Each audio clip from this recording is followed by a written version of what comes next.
एक पुण्य के उदय में मिलने वाली सामग्री को कहा है अवसर। याद रहेगा आपको, एक पुण्य के उदय में मिलने वाली सामग्री को क्या कहा है? अवसर। और दूसरा, पुण्य के उदय में मिलने वाली सामग्री को कहा है पाप। क्या बात पकड़ में आई आपको?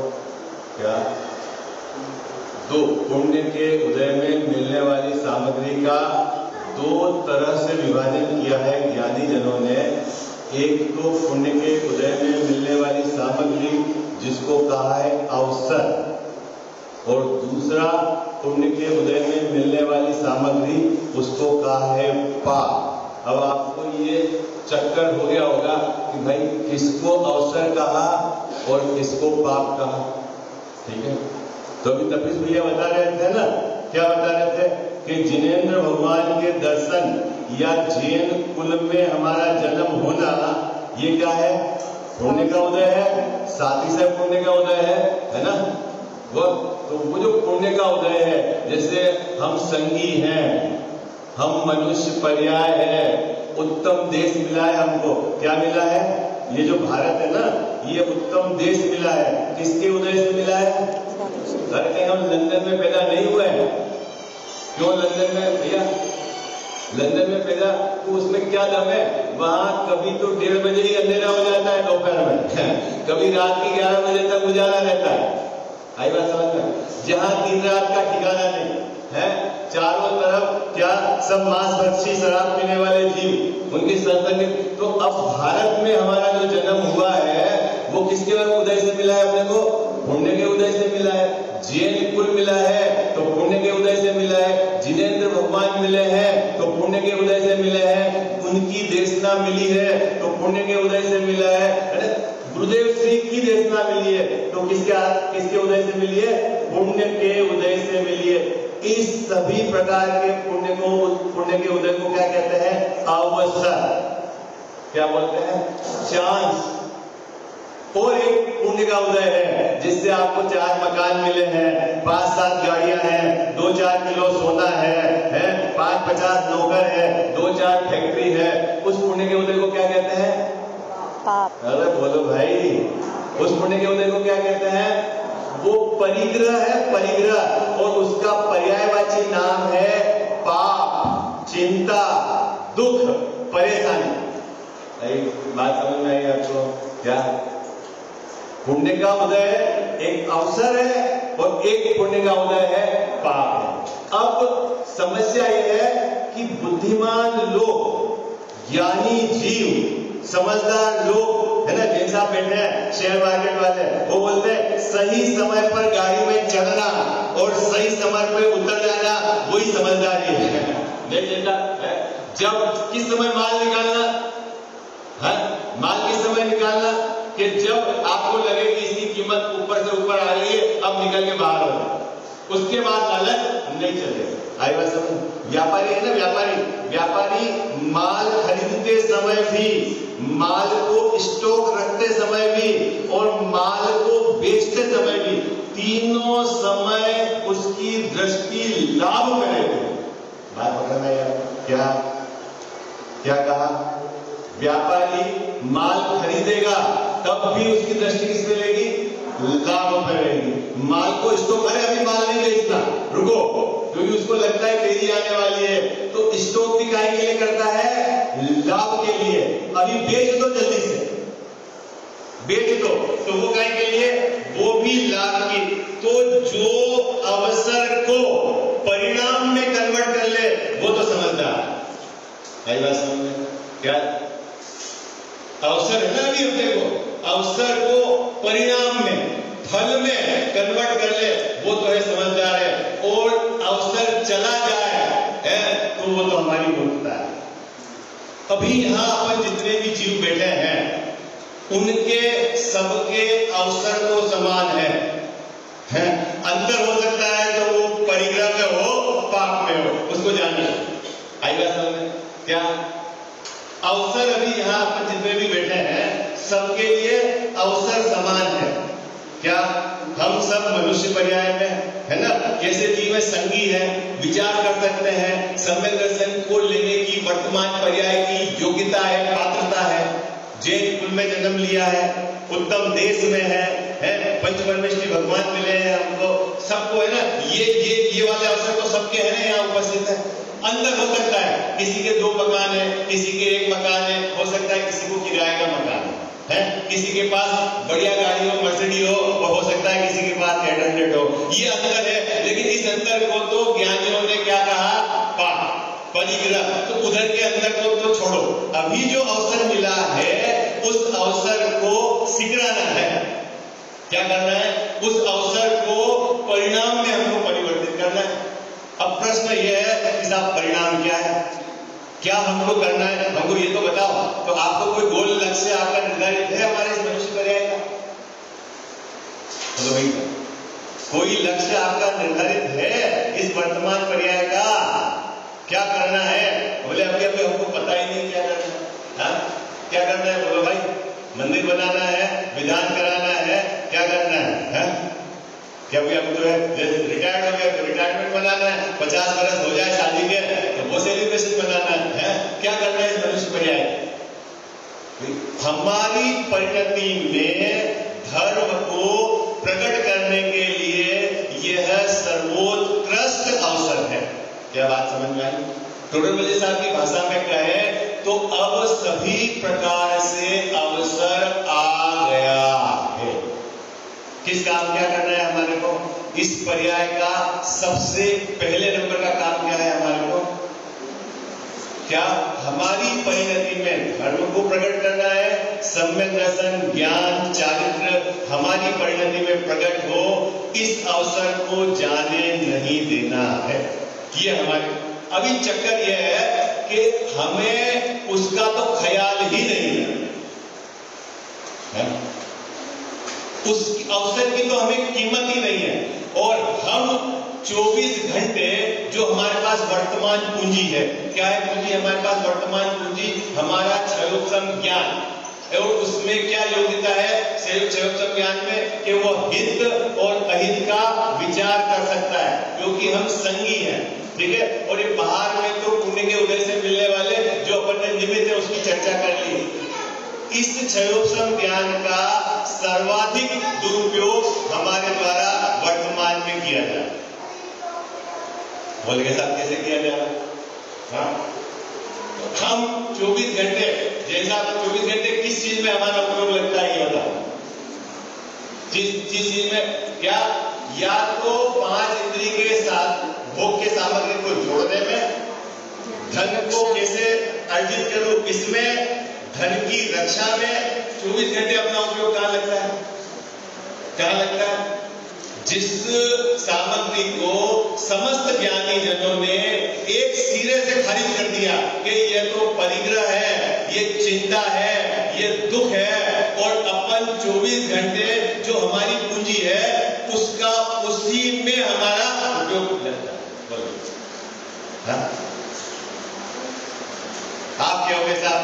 रत्नाकर सावकाचार्य जी में तो पंडित सदाशिवदास जी ने कहा है क्या कि यदि मुनि कोड़ी रखे तो वो कोड़ी का नहीं, और यह ग्रस्त कोड़ी न रखे तो वो कोड़ी का नहीं। क्या वहां पे पंडित जी ने लिया है क्या? यदि मुनि कोड़ी रखे तो वो कोड़ी का नहीं, और यदि गृहस्थ कोड़ी न रखे तो वो कोड़ी का नहीं। तो कुछ तो कोड़ी रखे हम तो गृहस्थ हैं। आप पूजा की पंक्ति में हम बोलते हैं ना, बहुधन बुरा है भला कहिए। सतीश भैया वहां स्ट्रिक्टली कहा है धन तो बुरा ही है, किसी भी अपेक्षा से धन को अच्छा नहीं कहते। सही बात है। अरे साहब क्या बात कर रहे हो? वहां बहु शब्द लिखा है। आप धन क्यों बुरा बोलो ना? अधिक धन बुरा है, कम धन तो वो कम की क्या सीमा? What is the limit? फिर 5 करोड़ भी कम है। हमारे एक मित्र है वो बोलते हैं धन तो ऐसा होना चाहिए कि जेसीबी से नोट इकट्ठे करें, सोना चांदी इकट्ठे करें। अभी हमारे पास क्या है? तो आपने तो बहुधन बुरा कहा है, धन कहां बुरा है? और हम तो गृहस्थ के लिए तो कहा है रत्नाकर साहब के चार्ज में, ये रखना चाहिए धन है? तो बहू की क्या लिमिटेशन है? बोलो। देखो एक बात समझना, धन की अगर जहां श्रावकाचार्य जी में धन को रखने के लिए कहा है गृहस्थ के लिए, सीधा एंगल है। क्या एंगल है? कि धन के अभाव में यदि आपका विकल्प बार बार उधर जाता है और आप निर्विकल्प रहकर साधन नहीं कर सकते हैं, तो कहा है कि धन रखना। कितना धन रखना? कितना धन रखना? कि हमारा धर्म का साधन जो है वो निर्विकल्प निर्विघ्न हो जाए। शाम के खाने की टेंशन हो तो भी तो ये आप इतना साधन रखो। अब अधिक किसको कहना? यदि धन को संभालने के लिए विकल्प लग जाए तो समझ लेना अधिक है। थोड़ा मैं शेयर में लगा दूं, थोड़ी प्रॉपर्टी में लगा दूं, 5 साल बाद इसकी कीमत बढ़ जाएगी, इसका ये हो जाएगा, तो फिर क्या होगा? धन काय के लिए रखा था गृहस्थ ने धन है कि वो तो अपनी साधन, क्या साधन करना वो तो अभी अपन चर्चा करेंगे। लेकिन धन को संभालने के लिए हमारी पूंजी चली जाए, पूंजी मतलब हमारा वर्तमान क्षयोपम ज्ञान, उसके संभाल में बार बार उपयोग वहां लगा जाए तो समझ लेना हमारे क्षयोपम ज्ञान का हमने दुरुपयोग कर दिया है। आप कैसे कह रहे हो साहब दुरुपयोग कर दिया? क्योंकि उस वर्तमान क्षयोपम ज्ञान से हम तत्व निर्णय कर सकते थे, भेद विज्ञान कर सकते थे, ज्ञान स्वभावी आत्मा का निर्णय कर सकते थे, बाहर के 5 इंद्रिय के विषयों से हटकर अपने उपयोग को स्वभाव के सन्मुख ले जा सकते थे। ये सब काम हम अभी वर्तमान पर्याय में करने की हमारी योग्यता है, इसी को अवसर कहा है, और नहीं कर पा रहे हैं। और किस चीज की संभाल में लगे हुए हैं? धन को बढ़ाने के विकल्प में, धन की सुरक्षा के विकल्प में लगे हुए हैं, तो उसकी बर्बादी। एक बात। दूसरी बात और मैं आपको बताता हूं कि आपके विकल्प से, आपकी योजना से न तो धन आता है और न ही धन रुकता है। क्या कई बार किसी को ऐसा लगता होगा ना, मैं बहुत होशियार हूं, मैंने ऐसे प्लानिंग करी, यहाँ पर मैंने ऐसा करा, ऐसा इन्वेस्टमेंट करा, सही समय पर दुकान ले ली और बिल्कुल मौके की दुकान थी और ये माल ला के रखा, अगर नहीं होता तो नहीं कमा सकते। वो बिल्कुल धोखे में है। जो भी आपको वर्तमान में सामग्री मिली है, निश्चित तौर पर आप ये मानो पूर्व के पुण्य के उदय से ही मिली है। आई बात समझ? आपकी बढ़त तो फिर हमारा जो वर्तमान उपयोग उसकी संभाल में, उसके कमाने में लग रहा है, उसका कोई फल मिलेगा कि नहीं मिलेगा? क्या भैया कोई फल मिलेगा कि नहीं मिलेगा? हाँ मिलेगा ना। कर्म बंद होंगे और भविष्य में दुख मिलेगा। हम दिमाग लगा रहे हैं कि हम इतने समय पे शेयर खरीद लेंगे, ऐसा बेच देंगे, अभी मार्केट जा रहा है, अभी केमिकल के शेयर कैसे हो रहे हैं, और हमने सही समय पे शेयर खरीद लिया, बेच दिया, तो हमने हमारी बुद्धि से नहीं कमाए है? बोलो कमाई कहां से आई? अरे हाजी नाजी है, कमाई कहां से आई? पूर्व के पुण्य के उदय से ही सामग्री आपको मिलती है। तो साहब वर्तमान का जो हमारा परिणाम वहां लगता है, उसका कोई फल मिलेगा कि नहीं मिलेगा? बोले बराबर मिलेगा। सामग्री तो नहीं मिलेगी लेकिन फल बराबर मिलेगा। क्या मिलेगा? कि उसके निमित्त से जो कर्म का बंध हो रहा है, आगामी काल में आपको वो दंड दुख मिलेगा। अच्छा चलो साहब आगामी काल की बात है, अभी तो दुख नहीं है। अरे मूर्ख, तू साक्षात उस परिणाम से दुख भोग रहा है, तेरे को उसका वेतन नहीं है। अरे 24 घंटे आकुलता, 9 बजे अपने को भाग के मार्केट में जाना है, वो आकुलता तेरे को वेतन में नहीं आ रही? हाँ बोलो भाई, कोई चीज में उपयोग लगे नहीं, खाने में नहीं, कहीं कोई बात, और भाग के मार्केट में वो दुख नहीं लग रहा है, तू भविष्य की बात कर रहा है। अरे वर्तमान में तू दुखी है। अपने आर्थ परिणाम से जीव वर्तमान में दुखी है और आगामी दुख के कारण है, निमित्त है, उसके निमित्त से जो कर्म बनेंगे आगे आपको क्या मिलेगी? विपरीतता मिलेगी।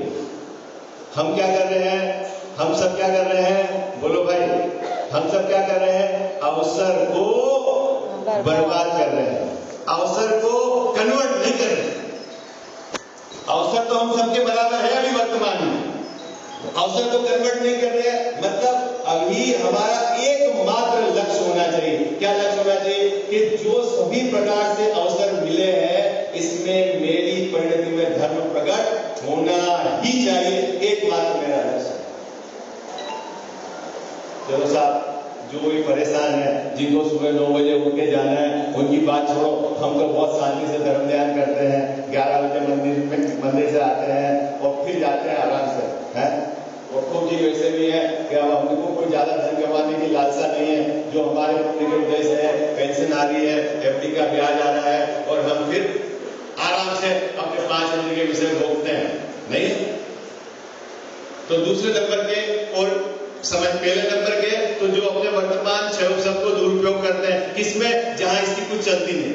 दूसरे नंबर के जीव इस प्रकार के भी हैं, किस प्रकार के हैं कि वो मंद कसाय से विषय सेवन करते हैं। क्या करते हैं? मंद कसाय से विषय सेवन। आपने दोनों समय बढ़िया खाना खा लिया और साल भर में कुछ हुए तो वहां घूमने चले गए, कभी ये यात्रा कर ली, कभी ऐसा कर लिया, और मंद कसाय से अपने को कोई आकुलता नहीं, बहुत ज्यादा धन कमाने की भी नहीं है, और लेकिन उसके हाथ में कुछ नहीं लगता, वो भी समय अपना बर्बाद करते हैं। टोटल मेडिसिन ने तीसरे तरह के व्यक्ति लिए हैं। वो कुछ ऐसे होंगे जिस जीव को धर्म की भावना तो है? धर्म की भावना तो है और वह धर्म कार्यों में लगते हैं।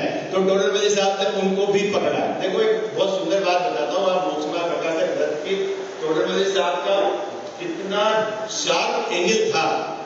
लिखना तो था वहां पर मोक्ष मार्ग सम्यक दर्शन ज्ञान चारित्र, और सम्यक दर्शन का प्रकरण शुरू होने के पहले तक 8 अधिकार लिखे, ठीक है? चौथे अधिकार से प्रकरण चालू कर दिया, ग्रहित मिथ्यात्व, फिर अग्रहित मिथ्यात्व में विविध मत समीक्षा, फिर कुदेव गुरु शास्त्र, फिर सातवें में जो जैन है, जिन कुल में है, जिन्हें भगवान की आज्ञा मानते हैं, ऐसे है ना, या अपनी भाषा में कहें कि उन्होंने अन्य मत की अपेक्षा, जिस अन्य मत की अपेक्षा जो मानता है ना, उसकी मान्यता, उसको भी पकड़ा है। बहुत सारे अपने ऐसे हो गए या बेटे हो गए, अब क्या करें, भगवान की मर्जी, जो उनको करना था वही हुआ है। तो अपन ने क्या मान लिया था फिर भैया कि इस जगत का करने वाला भगवान है। तो जैन कुल में जन्म लिया, तो जैन कुल में पूजा भी करते हैं पंचपरमेश्वरी भगवान की, और मानते क्या है कि भगवान ने जो किया, अरे भगवान को करता धरता मानते हैं। वो अन्य मत में उन सबको पकड़ा है। आई बात समझ में? बहुत बारीकी से टोटल मल्ली साहब ने अन्य मत में पकड़ा है। उसके बाद जब आए तो 20 पंथी आमनाय को, है ना, कुदेव गुरु शास्त्र, धड़ेन पद्मावती, जो जिनको उनको मानते हैं उनको पकड़ा छठे अधिकार के अंदर, है ना। ग्रहित मिथ्यात्व में ध्यान रखना, अग्रहित मिथ्यात्व तो चौथे अधिकार में लिया, छठवें अधिकार ग्रहित मिथ्या, पांचवा अधिकार ग्रहित मिथ्या, सातवां अधिकार ग्रहित मिथ्या, आठवां अधिकार ग्रहित मिथ्या। अरे क्या बात, इतने अधिकार लिए ग्रहित मिथ्या में। अभी सातवें अधिकार में जो है तेरापंथी अपने को पकड़ते हैं, कभी कुछ पढ़ा कभी कुछ पढ़ा, और उनके जो विपरीतता ले जाती है उनको वहां पकड़ लिया है। उसके बाद आठवें अधिकार में और बारीक चीज पकड़ी है उन्होंने। देखना वो क्या है, मैं आपको आगे प्रकरण में बताऊंगा कि आप प्रथमानियोग का अभ्यास करते हैं, कर्णानियोग का अभ्यास करते हैं, द्रव्यानियोग का अभ्यास करते हैं, लेकिन प्रथमानियोग में कथन की पद्धति क्या है वो आपको पता नहीं है, और वहां आप गलत अर्थ ग्रहण कर लेते हैं। आई बात समझ? उस गलती को निकालने के लिए आठवां अधिकार, कर्णानियोग के अंदर क्या गड़बड़ी पकड़ लेता है, टोटल मेली साहब ने उस गड़बड़ी का निराकरण करने के लिए वहां अपेक्षा और क्या गड़बड़ी पकड़ता है और उसका निराकरण, ऐसा करके पूरा आठवां अधिकार है। चारों अनुयोग में कथन पद्धति, उनका दोष, उनका निराकरण सब उन्होंने किया। अभी बात क्या रही थी कि अब जो व्यवहार धर्म में प्रवृत्त है, टोटल मेली साहब ने क्या कहा, मंद कसाय से जो व्यवहार धर्म में प्रवृत्त हैं उनके हाथ भी कुछ नहीं लगा, अवसर चला गया। साहब क्या बात करते हो, पुण्य का तो बंधु मान, और आपको पता नहीं है पुण्य तो परंपरा से मोक्ष का कारण है। एक बात चलती है, क्या चलती है कि पुण्य से परंपरा से मोक्ष का कारण है। अभी पुण्य भाव करो और भविष्य में हमको ऐसा साधन मिलेगा जिससे हमको धर्म प्रकट हो जाएगा और मोक्ष हो जाएगा। बिल्कुल चक्कर में नहीं रहते। आई बात समझ में?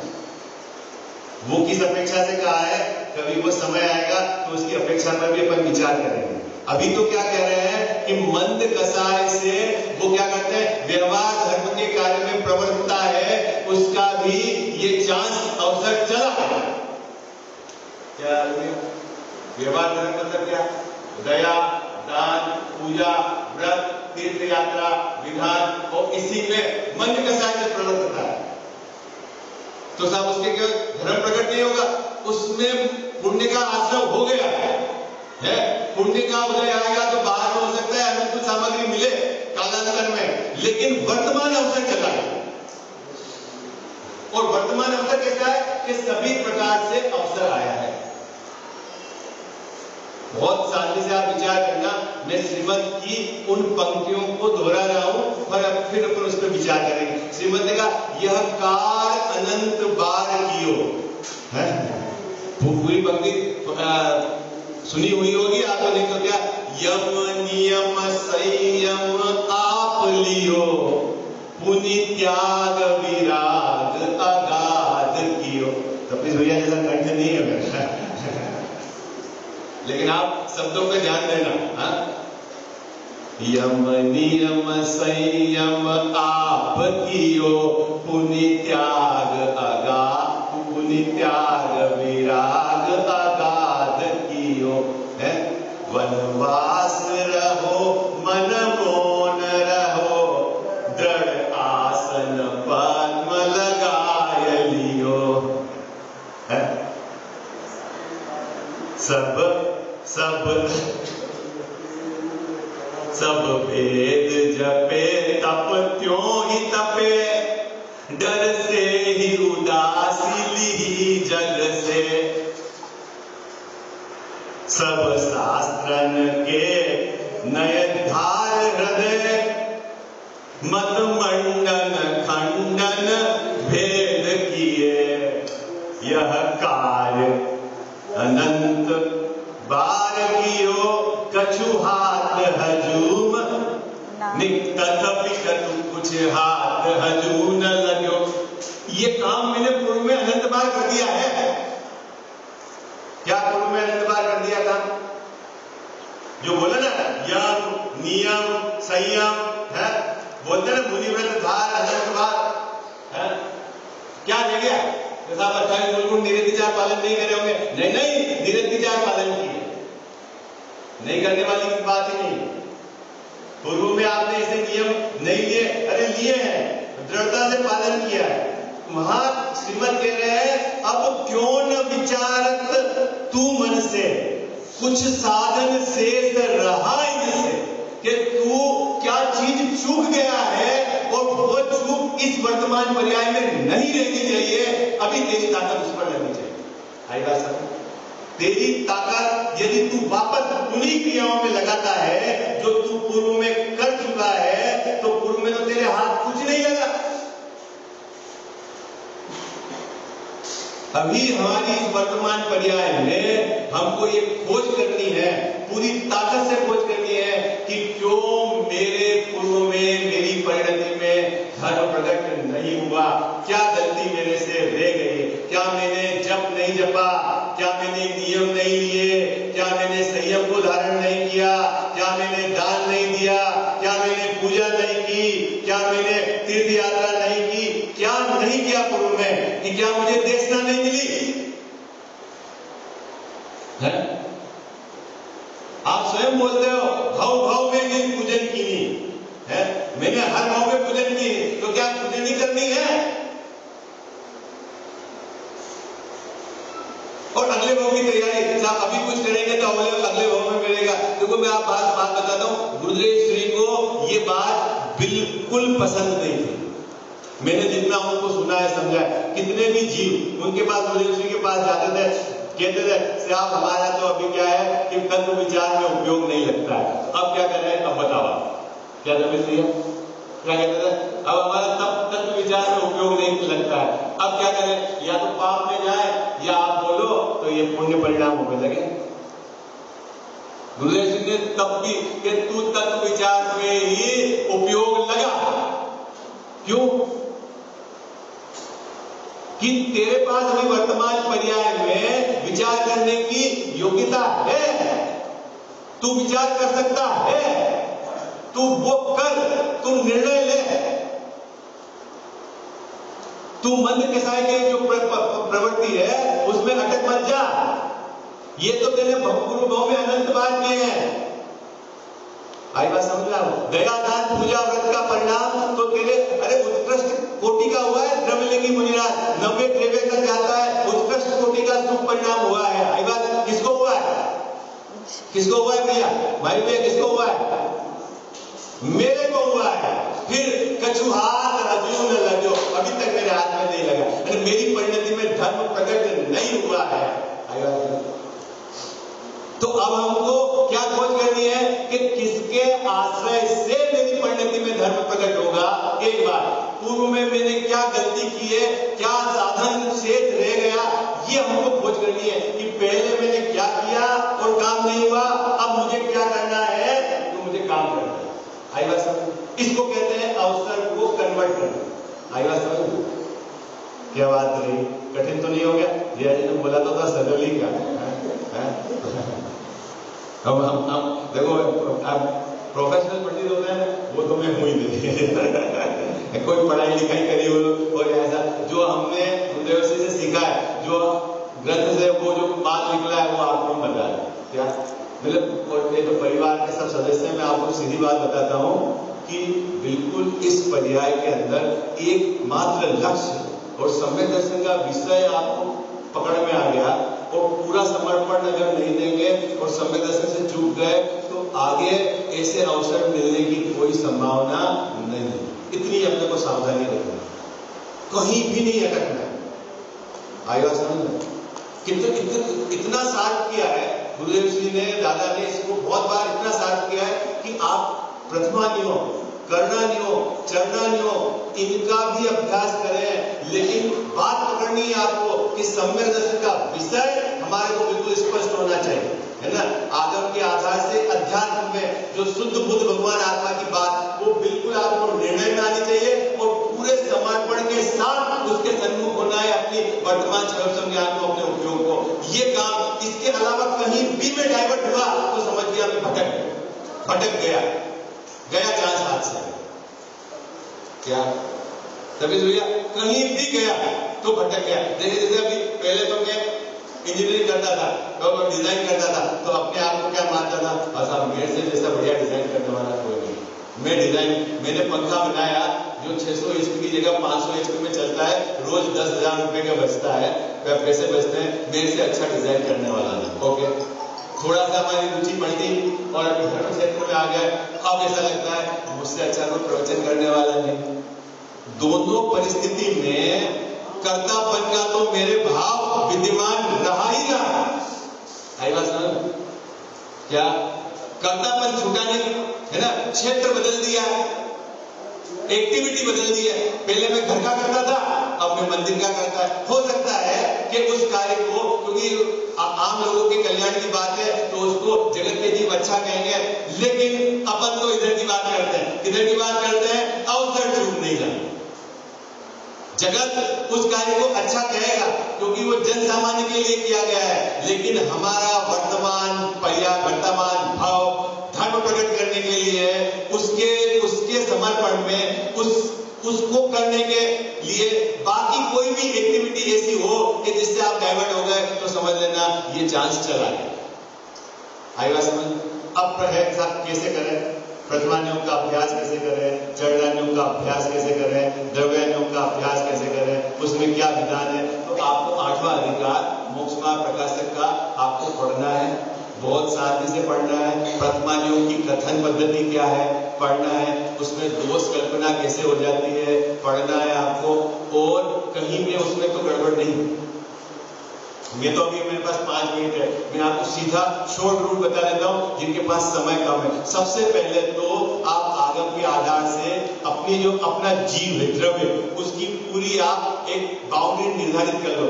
द्रव्य, क्षेत्र, काल और भाव, है ना। मेरा जो द्रव्य, मेरा क्षेत्र, मेरा काल, मेरा भाव, फिर उत्पाद, व्यय, ध्रुव, वस्तु की इंटरनल व्यवस्था आप समझ लो। किसकी? जीव के अंदर की इंटरनल व्यवस्था आपको समझ लो क्या है। उत्पाद, व्यय, द्रव, गुण, पर्याय, ये चीज आपको परफेक्ट क्लियर होनी चाहिए, है ना। बिल्कुल क्लियर होनी चाहिए। सबसे पहले आपको ये अभ्यास करना और जब आपको ये क्लियर हो जाए कि पर्याय का क्या धर्म है, द्रव्य का स्वभाव का क्या धर्म है, पर्याय प्रति समय परिणमित होती है, उत्पन्न व्यय के बीच में ध्रुव स्वभाव कायम में कैसे हो जाए, उसके बाद सीधा अध्यात्म से अपना ज्ञान स्वभावी आत्मा को उन्नत करना। कैसा? जो पर्याय से पार गुण भेद में अभेद, और उसका निर्णय करके अपने उपयोग को उसके सन्मुख ले जाना। अपना उपयोग यदि बाहर में इधर उधर डाइवर्ट होता है तो आप उसको खींच के उसको के सन्मुख ले जाना है। ये निरंतर भेद विज्ञान करना है। एक तरफ मेरा अभेद आत्मा और एक तरफ आत्मा से छोड़कर सब भिन्न, और अपने उपयोग को वहां ले जाकर उसके सन्मुख रखना। अरे ये काम, इसमें किसी भी प्रकार का मतलब शिथिलपना एक्सेप्टेबल नहीं है, क्योंकि सम्यक दर्शन का विषय और उसके अंदर जिस जाति का पुरुषार्थ चाहिए वो तो आपको करना ही पड़ेगा। आएगा सब। और यदि इधर से आप डाइवर्ट हो गए तो काम नहीं होगा। कोई बात समझ में कठिन हो गया आपको? क्या बात कठिन हो गई? क्या करना है दीदी अपने को? समय भी हो गया। क्या करना है अपने को? सबसे पहले आगम के आधार से अपने को मेरा आत्मा द्रव्य, क्षेत्र, काल, भाव, ठीक है, तो प्रत्येक द्रव्य की अपनी एक सीमा है, परिसीमन है, उसको समझना है। फिर उसमें उत्पाद, व्यय, ध्रुवीपना कैसे घटता है उसको समझना है। द्रव्य, गुण, पर्याय क्या है ये अपने को समझना है। ये पूरा आपको नक्की हो जाए कि क्या पिक्चर है ना? राग कौन करता है? राग कौन करता है? अरे बोलो हाँ जी है ना जी। भैया राग कौन करता है? अजीव करता है कि जीव करता है? हाँ, किसकी पर्याय में राग होता है? जीव की पर्याय में होता है ना। तो ये नक्की करना है कि जीव भी राग रूप परिणमित होता है। इतना नक्की होने से भी काम नहीं हुआ। अब उसके आगे आपको दृष्टि का विषय क्या है वो आपको निर्धारित करना है। जो मेरा परम पारिणामिक भाव, ज्ञायक भाव, एक रूप रहने वाला भाव, जो पर है ना, शरीर, कर्म, शुभ भाव उनसे भिन्न और गुण भेद में भी जो अभेद, ऐसा जो ज्ञायक भाव है उसको ऊर्ध्व करना है। ये अध्यात्म से ऊर्ध्व करना है। आप लोगों ने कभी विचार किया कि गुरुदेव श्री ने जैसे 37 ग्रंथ लगाए ना, जिन पे प्रवचन किए, 19 बार समझदार पे क्यों प्रवचन किए? बहुत सारे ग्रंथ थे, ये कभी दिमाग में लगाया है? बोलो, एक ही ग्रंथ को 19 बार क्यों पढ़ा, प्रवचन किया? जैसा बहुत सारे ग्रंथ थे, 37 को पढ़े, एक को 19 बार। हाँ, दृष्टि का विषय मुख्य है आईवा में, और दृष्टि के विषय को मुख्य करने के पहले आगम से वस्तु का इंटरनल स्ट्रक्चर आपको आना चाहिए। नहीं तो क्या होगा कि फिर टोडरमल साहब का 7वें अधिकार में फिर निश्चयवासी का प्रकरण आ जाएगा कि पर्याय होती ही नहीं। जहां गौण करने की बात है, गौण करने की बात है तो उसको पहले समझना कि वस्तु क्या है, द्रव्य गुण पर्याय वाली वस्तु है। अब जब दृष्टि के विषय में जब अपन ने पर्याय को उससे हटा दिया है ना, राग को आत्मा से बाहर कर दिया, अपना जो शुद्ध स्वभाव उसको ऊर्ध्व किया, तो बाहर कर दिया तो कोई वस्तु से बाहर नहीं है, वो गौण इस प्रकार से करके, तो वो दृष्टि के विषय को ऊर्ध्व करने के लिए वहां वो बात है। इसलिए अध्यात्म कोई मात्र इतना ही पढ़ ले आगम के आधार से कि जिनकी पर्याय में राग होता है तो उसका काम भी नहीं होने वाला। मैं बता देता हूँ स्पष्ट, क्योंकि परिवार के सदस्य हैं, 2 मिनट, और कोई पढ़ ले कि सुमेरु पर्वत 1 लाख योजन का है और ये 7 नरक है, 16 स्वर्ग है, उससे भी काम नहीं होने वाला। टोडरमल साहब ने प्रयोजन भूत तत्व बात दी, चौथे अधिकार का आएगा समझ। सुमेरु पर्वत की लंबाई चौड़ाई याद कर लो, अच्छी बात है, पाप से बच गए, लेकिन आत्मानुभूति सम्यक दर्शन को प्रकट करने के लिए वो प्रयोजन भूत नहीं आएगा समझ। समझ लिया? कुछ गलती हो तो बता देना है। मतलब आपको अब समय कम है तो मैं आपको सीधा रास्ता बता रहा हूं। पहले आप वस्तु का निर्धारण कर लीजिए, फिर दृष्टि के विषय को ऊर्ध्व करके फिर अपने परिणाम को उसमें लगा, उसी को कहते हैं प्रायोग लब्धि। देशना किसको कहना कि जो शुद्ध बुद्ध भगवान आत्मा की बात आपको समझ में आ जाए, निर्णय में आ जाए कि मेरा आत्मा परम पारिणामिक भाव ये कैसा है और ये मैं हूं, ऐसा आपको निर्णय में आ जाए, फिर उसी में अपने परिणामों को लगाना, वो कहलाती प्रायोगिक लब्धि। और ये अवसर जाने नहीं देना। आप ऐसा भी मत सोचना, अभी कहा जाता है किसी अपेक्षा से कि अभी नहीं किया तो अब अगले भाव में तो संस्कार दृढ़ होंगे और काम हो जाएगा। देखो भैया, मैं उस तरह की बात नहीं करूंगा। मैं बात बताता हूँ, कारण क्या है? जैसे आपका बच्चा है, अभी आप बोलते अभी पढ़, नोट्स बना, इस साल तेरा सिलेक्शन नहीं हुआ तो अगले साल ये नोट्स काम में आ जाएंगे, एक बार वो अटेम्प्ट दे देना, ऐसी बात नहीं करना। अभी भैया वो कोई संस्कार दृढ़ हो जाएंगे, ये फिर पुण्य फल जाएगा, फिर ऐसा मिल जाएगा। अरे अभी सम्यक दर्शन लेने की पात्रता है, अभी काम नहीं कर रहा है और आगे जाके करेगा, ये क्या चक्कर है? अभी इसलिए टोटल साहब ने लिया है कि सभी प्रकार से अवसर आ गया है, अब इससे बेस्ट अवसर की ऑप्शन तो उस चक्कर में मत है। अभी तो पूरी ताकत से अपना दृढ़ स्वभाव का निर्णय करके अब 5 हिंदी के विषयों से हटकर अपने उपयोग को स्वभाव के सन्मुख ले जा। और अमृतसर स्वामी गारंटी लेते हैं कि कमजोर से कमजोर शिष्य भी होगा तो 6 महीने में काम हो जाएगा। यदि तेरा 6 महीने में काम नहीं हो रहा तो क्या कह रहे हैं, कुछ साधन शेष रहा, इनसे उसकी खोज करके उस साधन को करो, ऐसी मंगल भावना है।